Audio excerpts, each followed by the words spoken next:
Kim Chu, abala sa pamamahagi ng donasyon sa Cebu. Netizen na witness na touch sa kanyang puso para sa kapwa.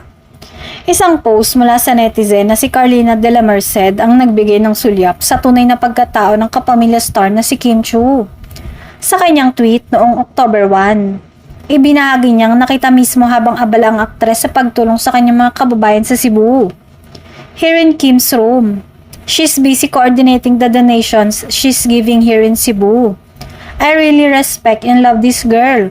She has such a big heart. Ani Carlina.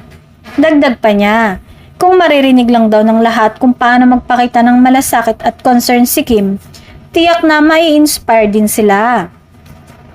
Ang naturang post ay agad umani ng attention online at umani ng libo-libong views. Patunay na marami pa ring humahanga kay Kim, hindi lamang sa kanyang talento, kundi bilang artista at higit sa lahat sa kanyang malasakit sa kapwa. Hindi na bago sa publiko ang pagiging matulungin ni Kim. Sa iba't ibang pagkakataon, kilala siyang agad na nag-aabot ng tulong sa oras ng sakuna, lalo na sa kanyang mga kababayan sa Cebu kung saan siya lumaki. Para sa kanyang mga tagahanga, nakaka-inspire na makita ang kanilang idolo na hindi lamang nagbabahagi ng aliw sa telebisyon, kundi nagiging tunay na huwaran din sa pagtulong sa nangangailangan.